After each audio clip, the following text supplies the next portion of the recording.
Ինչու ես ընտրեցի Հայաստանի Հանրապետական կուսակցությունը։ Այս հարցին ունեմ իմ հիմնավոր պատասխանը, իսկ դուք այստեղ նստած յուրաքանչյուրդ ձեզ համար ունեք արդյոք այդ հարցի պատասխանը։ Ես ուզում եմ այս պարզ, բայց իրականում չափազանց խորքային հարց-պատասխանով սկսենք մեր հոբելյանական նիստը, նվիրված Հայաստանի Հանրապետական կուսակցության հիմնադրման 35-ամյակին։ Սիրելի կուսակիցներ, մենք բոլորս մեր կյանքի ինչ-որ փուլում կայացրել ենք այդ կարևոր որոշումը եւ իրականում դրա պատասխանից է կախված մեր հաստատակամությունը եւ հավատարմությունը մեր կատարած ընտրությանը։ Այստեղ կան մարդիկ, ովքեր կուսակցության շարքերում են նրա ստեղծված օրվանից, շատերն էլ քաղաքական թիմին միացել են տարբեր տարիների։ Եվ ես ուրախ եմ այսօր այստեղ Հանրապետականի անցած դժվարին ճանապարհի այս անգրվանում ողջունելու ձեզ։ Անցած համագումարը ես համարեցի յուրօրինակ ջրբաժան, ինքնամաքրման գործընթացի այդ փուլի ավարտի ազդարարման պահ, որի արդյունքներով մենք հաստատելու ենք Հանրապետականի դավանած արժեքների համար պայքարում ամուր կանգնողների վճռականությունը։ Կուսակցությունում մնալու պայման պետք է լիներ Հանրապետականի յուրաքանչյուր անդամի ազնիվ պատասխանը։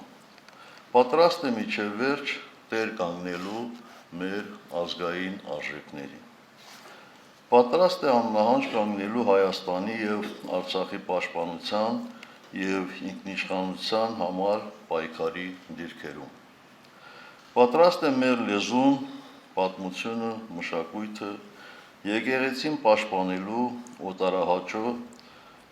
ապազգային տարրերի հարձակումներից։ Պատրաստ է տեր կանգնելու մեր ազգային արժանապատվությանը, մեր սուրբ հողին ու պետությանը եւ արժանի լինելու բոլոր ժամանակներում հանուն այդ հողի եւ պետության նահատակված մեր հերոսների հիշատակին։ Այդ օրվանից անցել է 4 տարի եւ դուք այսօր այստեղ ձեր ներկայությամբ ցույց եք տալիս, թե ջրբաժանի որ կողմում եք եւ որքանով են այդ պայմանները ձեզ համար ընդունելի։ Ես ուրախ եմ, որ կարող ենք ուղիղ նայել միմյանց աչքերի մեջ եւ ասել, որ մենք հաստատակամ ենք կուսակցության անդամագրվելու մեր որոշման մեջ, այն կայացնելու առաջին իսկ պահից։ Իսկ նրանք, ովքեր այլևայլ նպատակներով էին անդամագրվել կուսակցությանը, տեսանք, որ պահը եկավ եւ որոմը զատվեց ցորենից։ Այլ բան չասենք այս տեսակին, որ ամենուր է եւ բոլոր ժամանակներում որոմի նման իր կայուն տեղն ունի տարբեր դաշտերում։ Դրանից ոչ մի քաղաքական ուժ ապահովագրված չէ։ Եկեք յուրաքանչյուրս նայենք մեր անցած ճանապարհին։ Իմ որոշման հիմքում համոզմունքներս էին կյանքիս կարևորագույն նպատակը, նաև որպես Հայաստանի անվտանգությունն ապահովող դարպաս, Արցախը պաշտպանելը, մեր սրբությունները, ընտանիքը, հավատքը, լեզուն զերծ պահելու ոտնձգություններից, ինչը Հանրապետական կուսակցությունն իր առաքելությունն է համարում։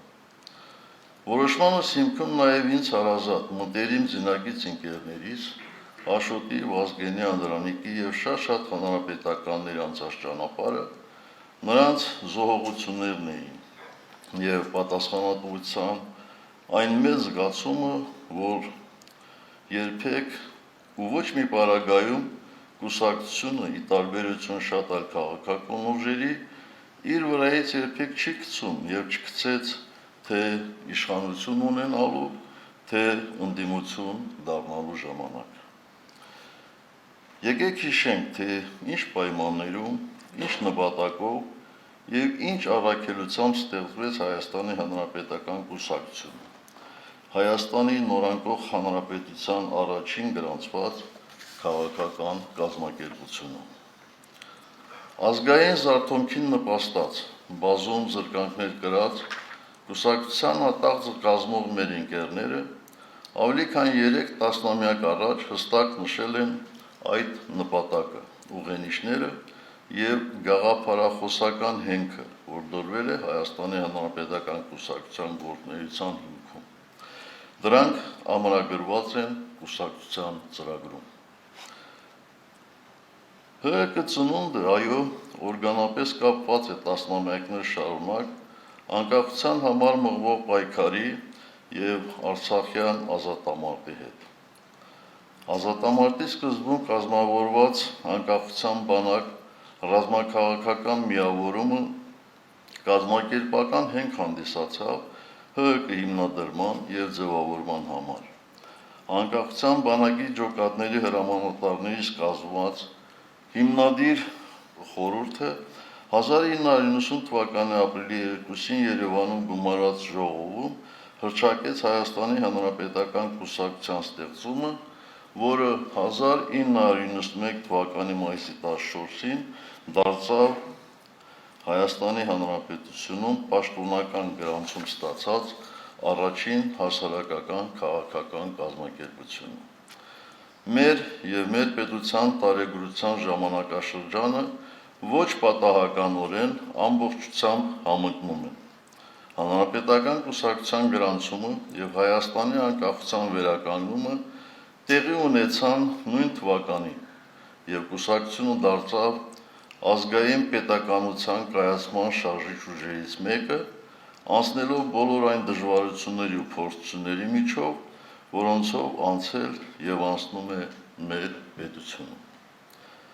Պատերազմի տարիներին նախ անկախության բանակը, ապա ՀՀԿ անդամներից բաղկացած ջոկատներն ակտիվ մասնակցություն ունեցան Հայաստանի Հանրապետության սահմանների պաշտպանության եւ Արցախի ազատագրման համար մղվող պայքարին, հետագայում նաեւ Արցախի պաշտպանության ուղղված բոլոր ռազմական գործողություններին։ Կուսակցությունը Հայաստանի անկախ պետականության կերտման, նրա ներքին եւ արտաքին մարտահրավերներին դիմակայելու ճանապարհին եղել եւ մնում է որպես ամուր պատվար։ Մեր կուսակցության գործունեության 39 տարիների ընթացքում մենք երբեք չենք ունեցել եւ չենք ունենա առաջնորդի պաշտամունք։ Յուրաքանչյուրս ինձնից սկսած իր մտքում պետք է մշտապես կրկնի. հանրապետականը իմ կուսակցությունն է եւ առանձին որևէ մեկինը չէ։ Յուրաքանչյուրիս այդ համոզման վրա պետք է հիմնվի մեր հավաքական ուժը, որպեսզի շարունակական եւ զորեղ լինի այսօր եւ երբևէ։ Մեր կուսակցության հիմնադիրներից Աշոտ Նավասարդյանը համարում էր, որ հանրապետականը մեր երկրի քաղաքական խճանկարում գրավում է իր ուրույն տեղը, որին հասել է տարիների քրտնաջան, անznորաց պայքարի ու մակարոնների գնով, եւ որ հանրապետական կուսակցության գործունեությունն ուղղված է եղել գաղափարապես կայուն, ազգային բարոյականով օժտված, պայքարի արդիական քաղաքական ձևերի պահանջներին համապատասխան կուռ կազմակերպության կառուցմանը։ Հանրապետականի մեկ այլ առաջնորդի Վազգեն Սարգսյանի համոզմամբ հանրապետական կուսակցությունը իր սթափ կեցվածքով միշտ եղել է պետության ձևավորման, կազմավորման կառույցներում եւ պետության կայացման առաջին օրվանից կանգնած է եղել բանակի կողքին։ Վազգենի հատկապես վերջի մտքին չեմ կարող չհավելել, որ որպես Հայաստանի Հանրապետության պաշտպանության նախկին նախարար իմ պաշտոնավարման 2 ժամկետում էլ ինքս մշտապես զգացել եմ հանրապետական կուսակցության նրա ղեկավարած կառավարությունների առանձնահատուկ հոգատար վերաբերմունքը, ուշադրությունը մեր բանակին։ Իմ մյուս ընկերը, ՀՀԿ նախագահ Անդրանիկ Մարգարյանը, Հայաստանի Հանրապետական կուսակցությունը համարում է մեր պետության հենարանը, որը մշտապես գործել է պետության մեջ ազգային արժեքների գերակայության սկզբունքի դիրքերից եւ շարունակելու է իր գործունեությունը միշտ առաջնորդվելով ազգի շահերով եւ պայքարելով Հայաստանի զարգացման համար։ Այդ օրի հերվից անգամ նրանց բնորոշումները ոչ միայն չեն կորցրել արդիականությունը, այլև ավելի են ամրապնդվել, նկատի առնելով հանրապետականի անցած ուղին։ Հանրապետական կուսակցության առաջնորդները բացարձակապես ճիշտ էին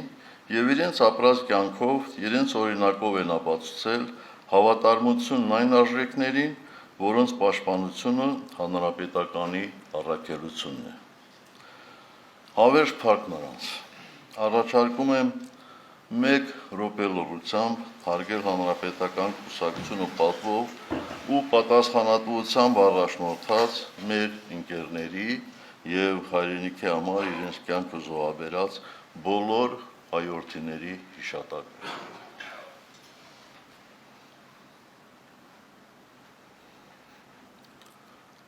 Շնորհակալ եմ։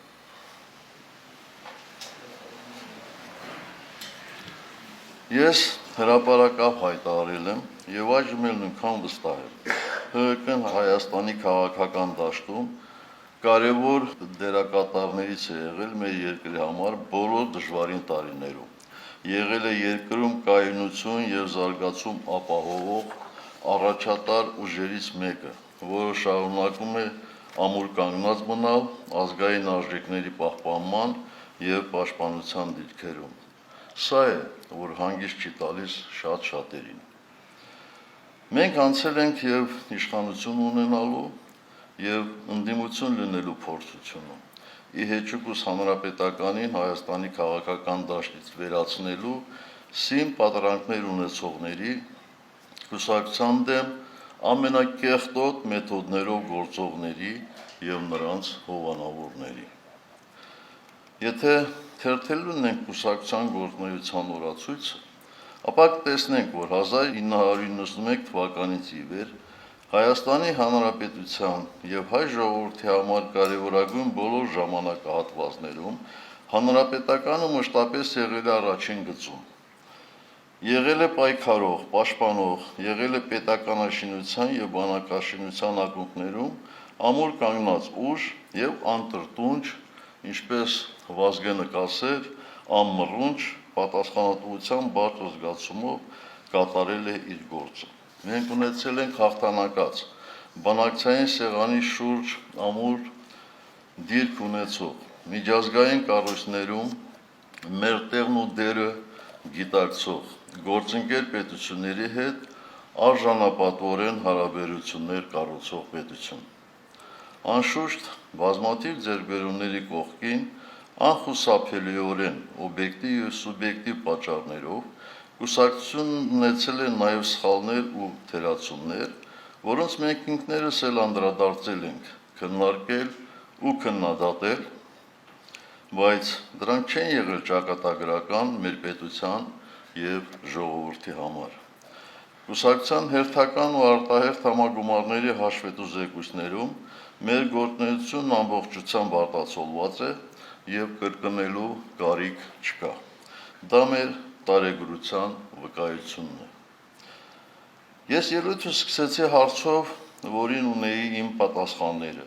եւ դուք դա լսեցիք։ Սակայն այսօր ժամանակն է ոչ միայն հարցնելու ինքներս մեզ, թե ինչու ենք ընտրել հանրապետական կուսակցություն անցյալում, այլ թե ինչի ենք պատրաստ Հայաստանի ներկայի եւ ապագայի համար։ Այս հարցի պատասխանը կորոշի, թե արդյոք մեր կուսակցության ստեղծման 40-րդ կամ 50-րդ տարեդարձը կնշվի ինքնիշխան հայկական պետությունում, թե մեր պետության հետ միասին պարզապես կհիշվի պատմության էջերում։ Հանրապետականի վերջին համագումարի իմ հաշվետու զեկույցում ես հանգամանորեն անդրադարձել եմ մեր պետության, ժողովրդի եւ կուսակցության հետ վերջին տարիներին տեղի ունեցած իրադարձություններին, գնահատականներ հնչեցրել եւ խոսել ապագայի, մեր բացթողումների եւ թերացումների մասին, հրապարակավ ներողություն խնդրել եւ հորդորել նույնն անել բոլոր նրանց, ովքեր պատասխանատվությունը մշտապես ուրիշների վրա բարթելու մոլուսկով չեն տառապում եւ ունեն այդքան խիզախություն։ Խոսել եմ նաեւ այն լրջագույն մարտահրավերների մասին, որոնց առջեւ կանգնած է Հայաստանը։ Այս ընթացքում մենք ցավոք անցանք եւս մի մեծ ողբերգության միջով։ Արցախահայությունը ենթարկվեց էթնիկ զտման, բռնի տեղահանվեց եւ Արցախն ամբողջությամբ հանձնվեց թշնամուն, իջիկ դարձնելով վերջին 3 տասնամյակում հայ ժողովրդի հսկայական ջանքերն ու զոհողությունները։ Այս ամենին իր պատճառներով եւ հետևանքներով հանդերձ մենք անդրադարձել ենք կուսակցության գործադիր մարմնի հայտարարություններում, նաեւ մեր հարցազրույցների ելույթների ժամանակ, ինչպես Հայաստանում, այնպես էլ արտերկրահարթակներում, հնչեցրել ենք հիմնավոր գնահատականներ եւ ներկայացրել առաջարկություններ։ Ընդգծել ենք, որ ճգնաժամային իրավիճակները պահանջում են դրանց հաղթահարման համապատասխան լուծումներ եւ բնականաբար նման իրավիճակում պատկերացնել, որ հայ ժողովրդի համար գոյաբանական նշանակության խնդիրներում երկխոսությունը պետք է իրականացվի լեգիտիմությունը կորցրած իշխանության հետ, առավել քան անընդունելի է։ Ավելին, նման գործելավոճը որևէ դրական արդյունքի չի հասցնի։ Դիմել ենք հայաստանյան հանրությանը, արցախահայությանը, սփյուռքին, Հայաստանի դաշնակիցներին եւ գործընկերներին, կոչ անելով լրջորեն գնահատել իրավիճակը, դրանից բխող հետևանքները եւ մեկնարկել համախմբված քննարկումների եւ գործողությունների շարք, աղետալի ընթացքը դադարեցնելու նպատակով։ Միջազգային գործընկերներին կոչ ենք արել առաջնորդվել արցախահայության իրավունքների վերաբերյալ նախկինում արված իրենց հայտարարություններով, իրավիճակին adekvat, ժամանակին հասցեական եւ գործնական միջոցներով քայլեր ձեռնարկել, կասեցնելու Ադրբեջանի հանցավոր գործելավոճը, կանխելու հերթական ողբերգությունը, Ադրբեջանին բերելու երկխոսության դաշտ, քննարկելու համար միջազգային երաշխիքների ներքո արցախահայության սեփական բնորան վերադարձի հարցերը։ Մենք այդ աղետից հետո մեր ողջ ուժով ու հնարավորություններով լծվել ենք Հայաստանի կառավարիչների կողմից անտերության մատնված արցախահայության ամենատարբեր խնդիրների լուծմանը, որը բնականաբար ոչ մի կերպ չի կարող համեմատելի լինել պետական մակարդակով հաստատված, համակարգված, երկարաժամկետ աջակցության ծրագրերի հետ, ինչն այդպես էլ չարվեց, պատճառ դառնալով մեր բազմաթիվ հայրենակիցներ արտագաղթին Հայաստանից, իսկ նրանք, ովքեր մնացել են երկրում, Հայաստանի կառավարիչների անտարբերության եւ անգործության պայմաններում ամեն օր բախվում են բազմաթիվ խնդիրների, սոցիալական ծանր վիճակից սկսած մինչև իրավունքների պաշտպանություն։ Այսօր մեզ անխնա քննադատում, իսկ ավելի շատ զրպարտում եւ մեզնից գործողություններ են պահանջում նաեւ նրանք, ովքեր մեծագույն հաճույքով մասնակցում էին մեր դեմ դագաղների ու սև ժապավենների խրախճանքին, պահանջում մեր հեռացումը, ցուցադրաբար ողջունում, ոմանք էլ թաքուն հրճվում մեր դեմ պետական ռեպրեսիվ մեքենայի կողմից իրականացվող ապօրինություններով։ Նորից ու նորից միտումնավոր հրապարակ են նետվում դուք բերեցիք Նիկոլին թեզը մաքրելու համար իրենց ոչ հեռու անցյալը։ Անցյալ, որը ոմանց համար միգուցե ազնիվ մոլորություն էր իշխանության փոփոխությամբ, իրենց կյանքում հրաշքների իրականացման ակնկալիքով, բայց ոմանց համար կանխամտածված գործողություն էր, սուտ խոստումներով իշխանությունը զավթելու նպատակի հետապնդմամբ։ Եվ կարևոր չէ, թե այդ ոչ հեռավոր 2018-ին մոլորվածներն ու միտումնավոր գործողները ինչպես միմյանց օգտակար եղան անձամբ իմ եւ հանրապետական կուսակցության մեր շատ ընկերների դեմ թունավոր 1937 թվականի մեթոդներով կեղտոտ արշավ իրականացնելու գործում։ Փաստ է, որ այսօր այդ տխրահռչակ իրադարձությունից 7 տարի անց փողոցում ամեն երկրորդ անցորդը անիծում ու հայհոյում է այս կապիտուլյանտ իշխանություններին, ամեն երրորդը ինքն իրեն սրանց անվերապահորեն հավատալու միամտության կամ մոլորության համար։ Թողեք թող աշխատեն թեզը միայն հիմա չափազանց ուշացումով երկրի համար կործանարար համարողները այժմ էլ որդեգրել են մեզնից մեզ պաշտպանեիք թեզը, ասելով մենք պահանջում ենք իշխանությունից հեռանալ, դուք էլ չլսեիք մեզ, թեկուզ մեզ հրապարակում կոտորելի գնով մնայիք իշխանության։ Նրանք նման բան ասողները առնվազն ազնիվ չեն, եւ ես, եւ նրանք, եւ իհարկե դուք այստեղ գտնվողներդ շատ լավ գիտեք, թե այդ օրերին իշխանության կողմից անգամ մեկ մարդու կյանքից զրկելն ինչ անհնազանդության ալիք ու քաոս կառաջացներ երկրով մեկ, որքան կմեծանար արտաքին վտանգի ռիսկերը, ինչպիսի դատապարտման տեքստեր կարտասանեին այսօր մեզ մեղադրողները, իսկ գրանտակեր մարդու իրավունքների բազում պաշտպաններն իրենց տեղերի ցուցումով ինչ ջանասիրությամբ կլծվեին գործի։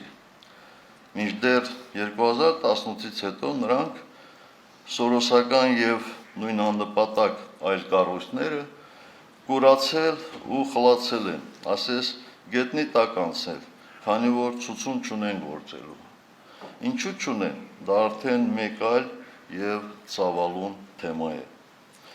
Մեզ մեղադրողների միայն կասեմ հետեւյալը. սեփական սխալն ընդունելը, առավել եւս ուղղելը անշուշտ մեծ համարձակություն է պահանջում։ Շատ լավ հասկանում եք, որ 7 տարի առաջ հրաժարականի պարտադրանքի ոգևորության մասնակցելը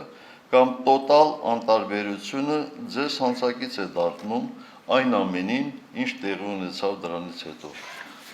Ընդունել սեփական հանցակցությունը, ունենալ այդքան ազնվություն խոստովանելու, որ ամեն մեկիդ մասնակցությունը հրապարակում թույլ է տվել իշխանազավթին օգտագործել ձեզ իր հեռահար նպատակի համար, չափազանց դժվար է։ Ինչ խոսք։ Այ ուրիշներին մեղադրել ամենահեշտն է։ Ուրեմն ինչու չգնալ հեշտ ճանապարհով։ Մեր կուսակցության վերջին համագումարին այս թեմայով անգամ ձևակերպում տվեցի, որ ես ձեզ չեմ ստիպել գնալ եւ նախրի միջից պատշել ամենաբարձր գոռացողի էշի ճակատը։ Դա կարծես թեւավոր խոսք դառավ սրանց մասին։ Հիմա ուզում եմ վերջին զարգացումները հաշվի առնելով շարունակել միտքս։ Ձեր ամփորած էշին մեր դռանը մի կապեք։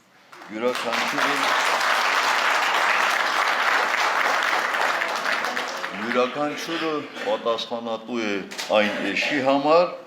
որի ճակատը համբուրել է։ Ցավոք, այս ճանապարհն են ընտրել նաև նրանք, ովքեր իշխանության հասնելու իրենց քայլերում հաջողություն չունեցան, այդ թվում պայքարի մեր երբեմնի գործընկերները, եւ պարզվում է նրանց անհաջողության մեջ ենք մենք մեղավոր։ Ինձ համար պարզ է, թե ինչու են նրանք այդպես վարվում կամ այդքան փութաջանորեն քողարկում 2018-ին իշխանազավթներին աջակցելու սեփական քայլերը, իսկ միգուցե գալիք ընտրություններից առաջ պարզապես փորձում են ընդդիմադիր ձայներ փախցնել։ Երբ Հայաստանի պետականակործան կառավարիչների դեմ պայքարում մենք, մեզ մերժողների հետ կողք կողքի կանգնում էինք հրապարակում, ենթարկվում բռնաճնշումների, փողոցում պայքարում բիրտ ուժի դեմ, ունեինք այն բարձր գիտակցումը, որ այս իրավիճակում հիշացարությունը, քինախնդրությունը չպետք է ավելի կարևոր լինել, քան խորտակման վտանգի ենթակա մեր ընդհանուր նավը միասին անփորձանք ափ հասցնելը։ Եվ այս գիտակցումը երբեք չի լքել մեզ։ Մինչդեռ նշած շրջանակներից ոմանք նույնիսկ այսքանից հետո շարունակում են սերժ մերժել, քար նետել հանրապետականի վրա։ Համաձայնեք, որ ստեղծված իրավիճակում դա այլևս ոչ թե քաղաքական դիրքորոշում է, այլ հոգեբանական ախտ, ինչպես Արմեն Աշոտյանը կասեր, պաթոլոգիա։ Ոմանք 2018-ի իշխանազատման մասին մի քանի տարի առաջ ասածս են քննարկում, թե ես չեմ պարտվել սրանց, այլ պարտվել եմ շատ ավելի մեծ ուժերի։ Ուզում եմ հասկանալ եւ իբրև թե ոչ մի կերպ չեն հասկանում, այդ ինչ ուժերի են պարտվել։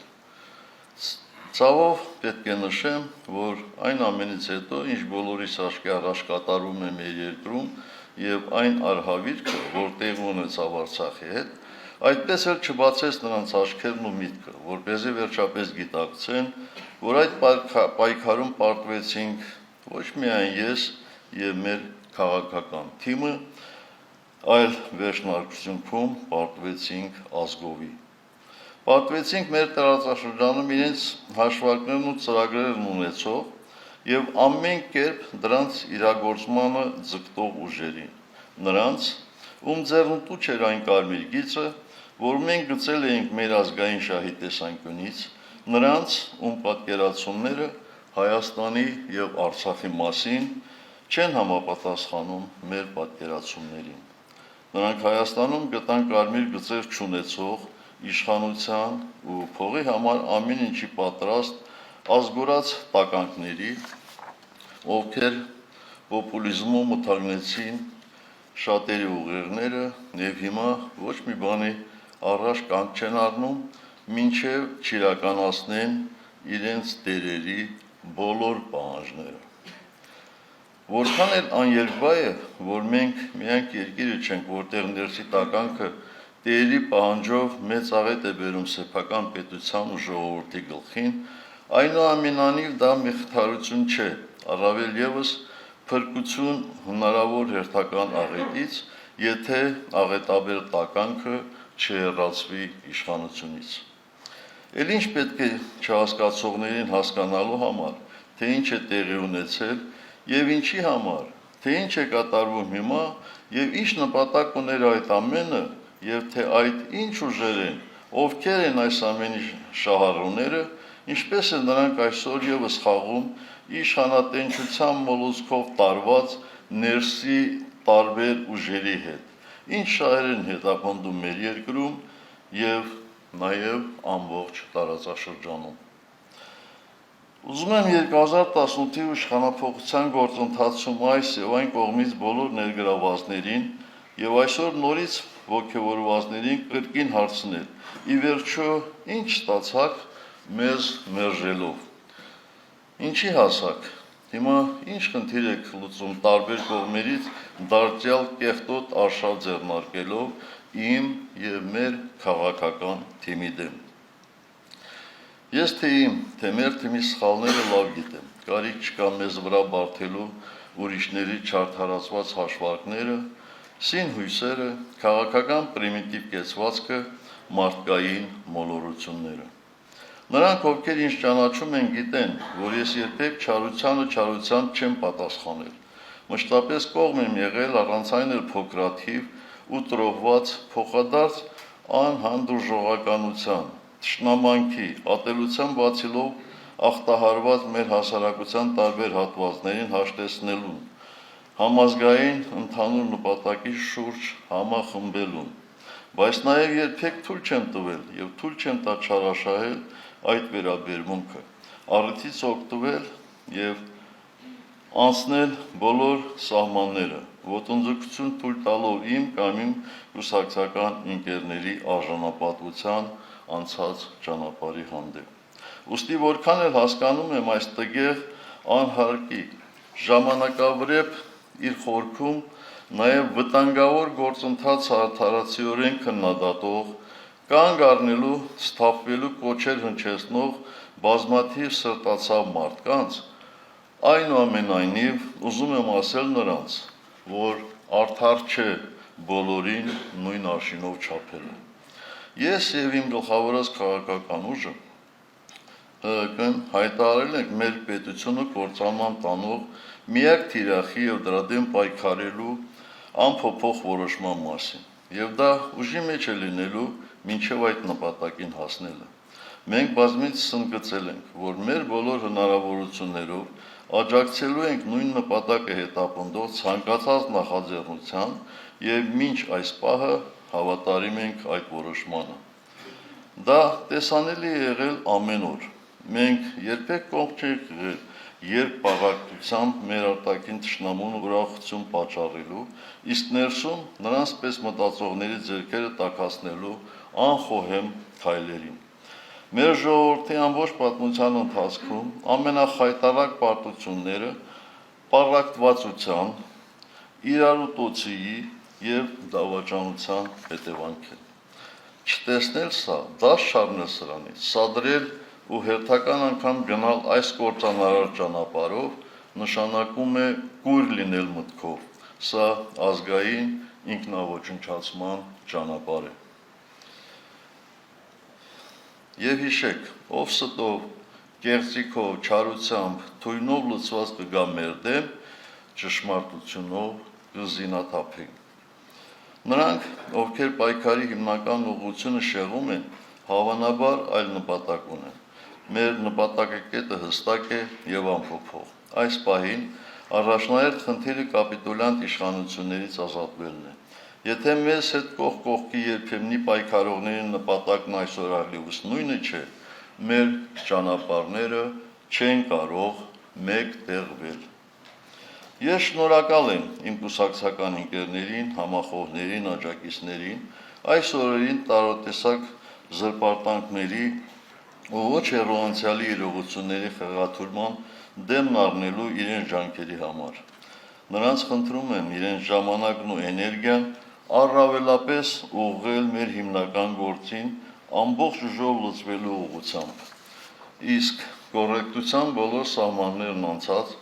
ճշմարտության դեմ մեղադրողների դեմ պայքարը դիտարկել որպես կուսակցական գործչի պատվախնդրություն եւ ամենօրյա սովորական աշխատանք, քանզի զանազան պատճառներով անազնի մեթոդներով պայքարողներ միշտ էլ եղել են եւ լինելու են։ Թե որն է մեր երկրի համար այս ծանր ժամանակաշրջանում ազգային շահերի պաշտպանության դիրքերում ամուր կանգնած անառողջ հավակնություններով չտառապող հանրապետական կուսակցության դեմ սկիզբ առած անմաքուր արշավը դժվար չէ կռահել։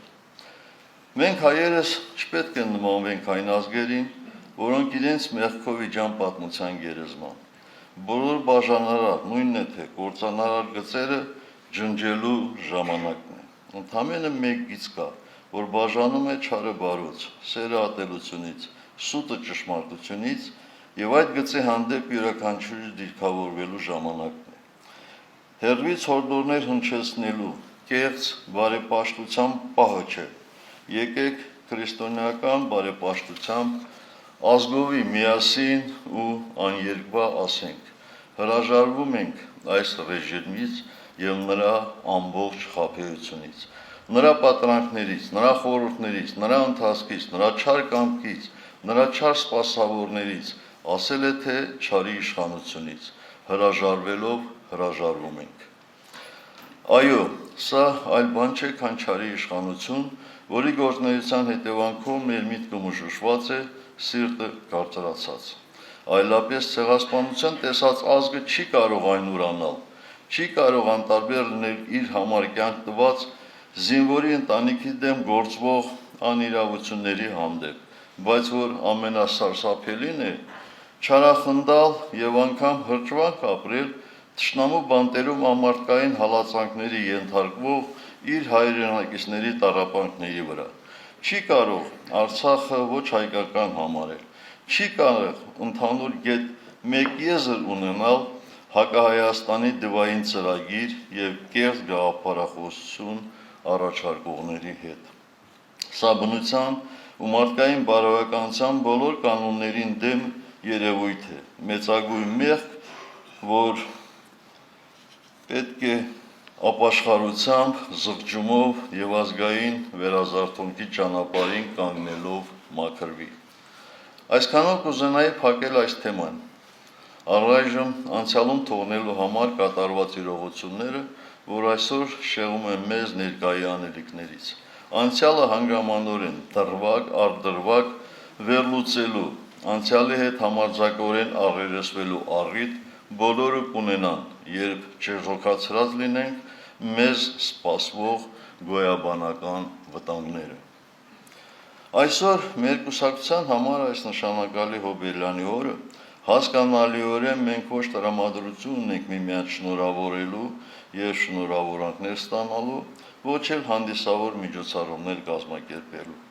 Քանի դեռ Արցախը հանձնված է Հայաստանի որոշ տարածքներ թշնամու կողմից օկուպացված, քանի դեռ Բաքվի բանտերում ապօրինաբար պահվում եւ ամարտկային դաժան վերաբերմունքի խոշտանգումների են ենթարկում Արցախի ռազմաքաղաքական ղեկավարությունն ու մեր բազմաթիվ գերեվարված հայրենակիցներ, պատերազմից հետո անհայտ կորած են 100-ից ավելի հայրորդիներ, լրջորեն խարխլված է Հայաստանի ինքնիշխանությունը, հարվածի տակ է դրված երկրի անվտանգությունները, ոտնձգությունների են ենթարկում մեր ազգային արժեքները, մենք ոչ միայն հանդիսավոր միջոցառումներ անցկացնելու տրամադրություն չունենք, այլ չենք ունենալու այնքան ժամանակ, մինչև այս աղետին չդիմակայենք։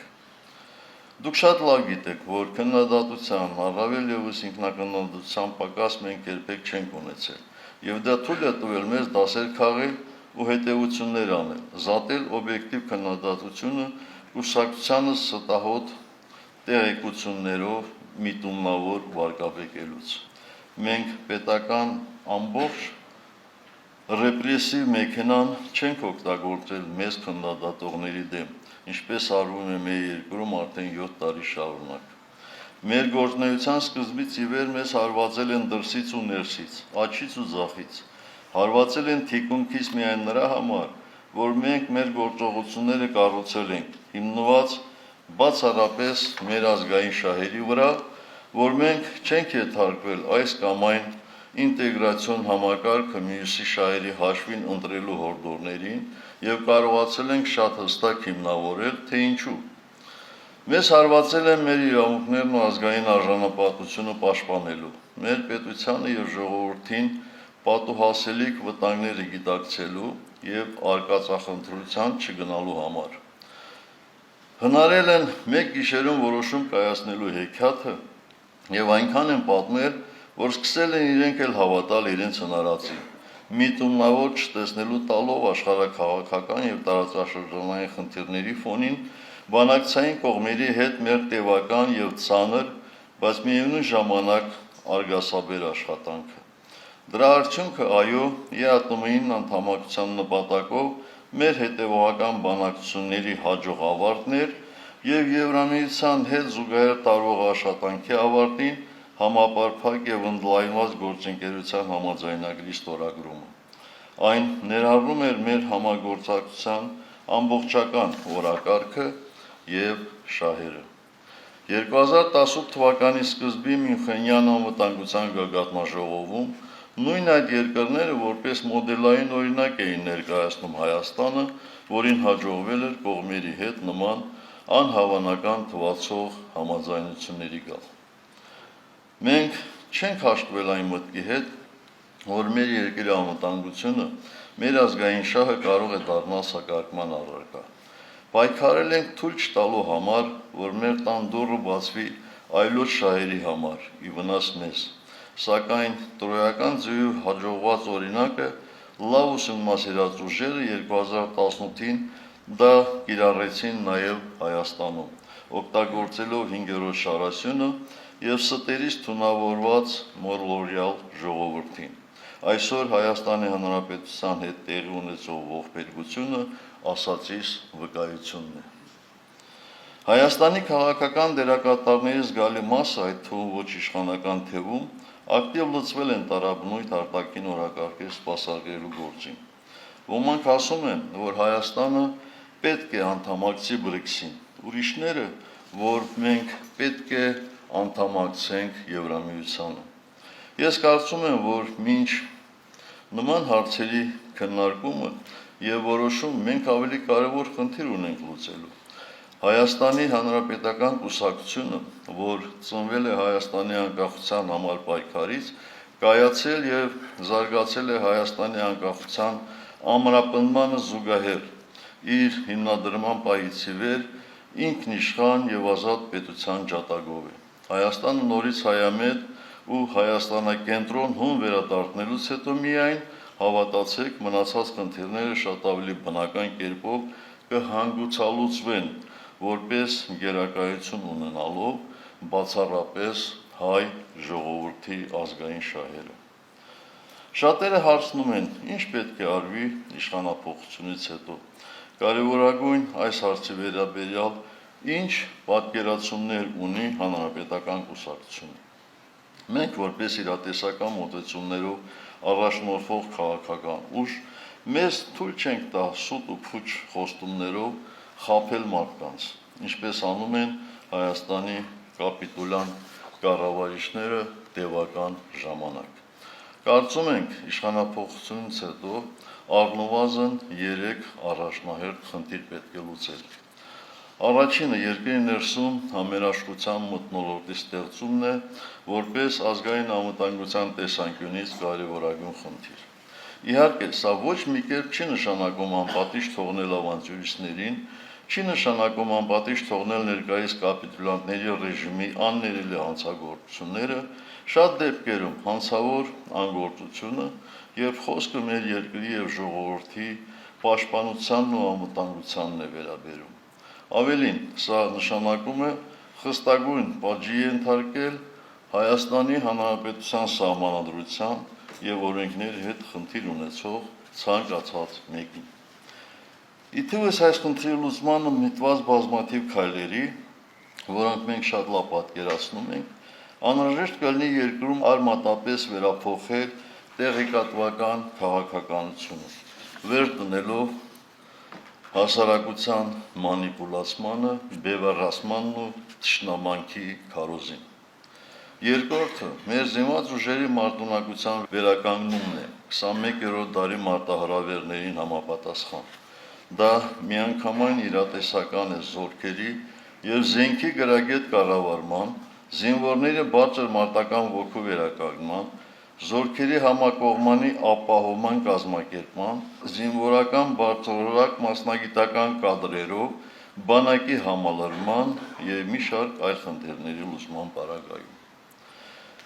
Երրորդը մասնագիտական բարձր որակի դիվանագիտական կորպուսի ձևավորումն ու Հայաստանի Հանրապետության դաշնակիցների եւ գործընկերների հետ հարաբերությունների վերականգնումն է, տարբերակելով գործընկերներին դաշնակիցներից։ Հայաստանի արտաքին քաղաքականությունը պետք է հիմնված լինի ոչ թե ցանկությունների, այլ իրականության եւ շահերի հստակ գիտակցման ու գնահատման վրա։ Մեր երկրի արտաքին քաղաքականության նոր հայեցակարգը փոփոխված աշխարհակաղակական իրողությունների պայմաններում պետք է ամբողջովին պաշտպանի մեր ազգային շահերն ու արժեքները, սահմանելով հստակ առաջնահերթություններ եւ նպատակներ։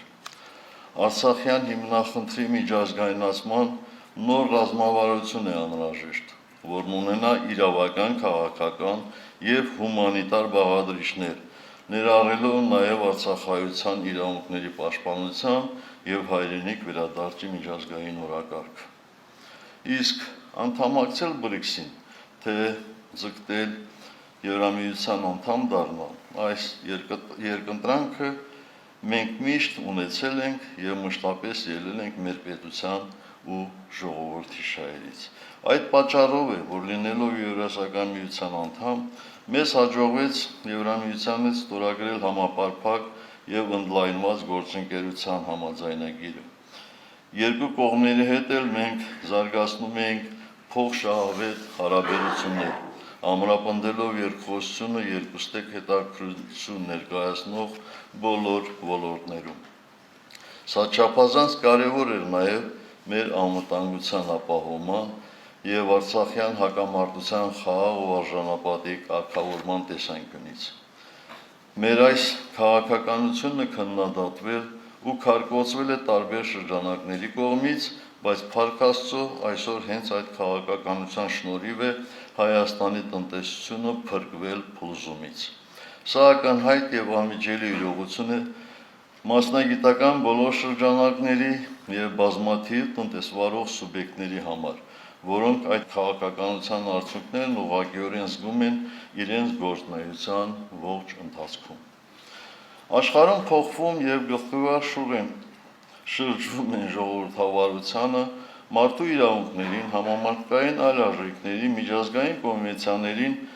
հավատարմության մասին պատկերացումները։ Դրա վկայությունն են աշխարհի քարտեզի վերաձևման ուղղությամբ զարգացումները եւ Մյունխենյան անվտանգության վերջին գագաթնաժողովի բաց քննարկումները։ Այլևս ակնհայտ է, որ համընդհանուր սկզբունքներն ու արժեքները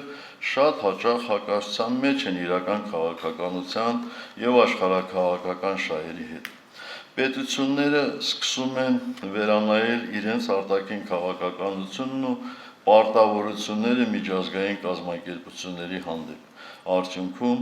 ժողովրդավարության եւ մարդու իրավունքների մասին այդքան տարփողված սկզբունքները շատ հաճախ ստանում են նոր մեկնաբանություններ, հանգեցնելով միջազգային հարաբերությունների ընդունված կանոնների մերժմանը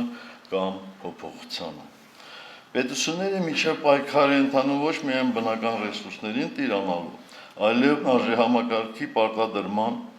իսկ փոքր պետությունների դեպքում սեփական արժեհամակարգի պահպանման համար։ Մենք հանրապետականներս որպես ազգային պահպանողական կուսակցություն ունենք մեր հաստատուն արժեհամակարգը, աշխարհայացքը եւ մեր հավատամքը, որը մեր ծրագրում հստակ ամրագրված է։ Ըստ այդմ աշխարհայացն ու գործունեությունը բխում են ազգի եւ հայրենիքի հավիտենականության գաղափարներից եւ որ հայ ազգի գերագույն նպատակը հարատևումն է հայրենիքում, հաստատում է իր կենսական ուժի, ստեղծագործ հանճարի ու ազատ կամքի։ Աշխարհաքաղաքական զարգացումները մեր շուրջը տեղի ունեցող սոսապելի պատերազմներն ու պարտադրված օտար արժեքների դեմ ազգերի անհաշտ պայքարը հերթական անգամ ապացուցում են, որ ազգայինը համամարտկային է, պահպանողականությունը արդիական է,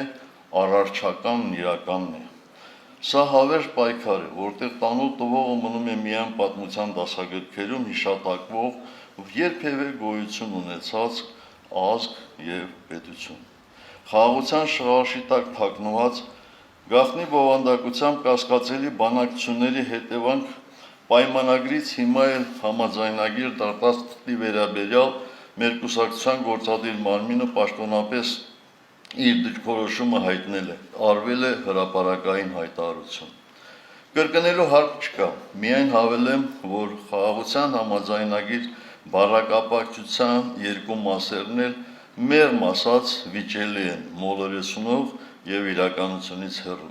Չմոռանանք նաեւ, որ համաձայնագիրը պետք է ունենա առնվազն երկու կողմ, իսկ այսօրվա գործընթացում միայն մեկ կողմ է երևում՝ Ադրբեջանը, որը գերիշխող դիրքից բացահայտ եւ քայլ առ քայլ իր պայմաններն է թելադրում։ Ակնհայտ է, որ նույնիսկ այս իրավիճակում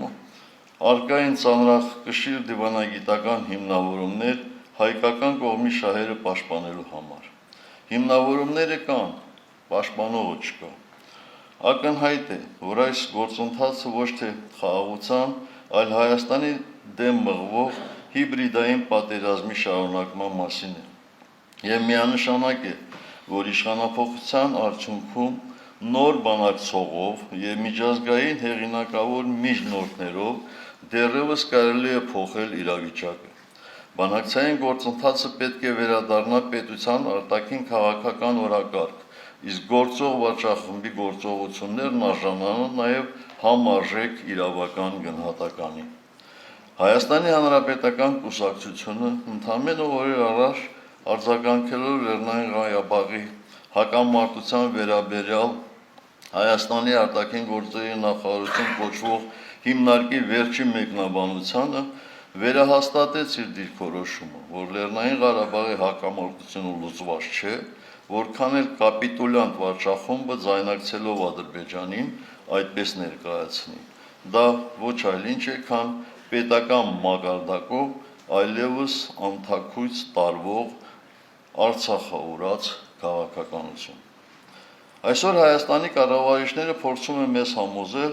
որ Արցախի կորուստը խաղաղության գինն է։ Սա ստի հանճարեղ օրինակ է։ Եթե սուտ խոսելու մրցույթ լիներ, այս կառավարությունը կդառնար համաշխարհային չեմպիոն։ Խոստացան խաղաղություն, ստացանք պատերազմ։ Խոստացան բարեկեցություն, ստացանք արտագաղթ։ Խոստացան պաշտպանել Արցախը, հանձնեցին Արցախը։ Այսքանից հետո սրանք նույնիսկ կարողանում են նայել մեր աչքերին եւ ասել, որ ամեն ինչ ճիշտ է արվում, որ իրենք իրենց ծրագրով են առաջ շարժվում։ Մի հարց լինի, արդյոք որ ծրագրով, ազգային աղետի, ինչ խոսք, այդ ծրագիրը կատարվում է 100%-ով։ Բայց դա ոչինչ, կարևորը, այսպես ասած, խաղաղությունն է։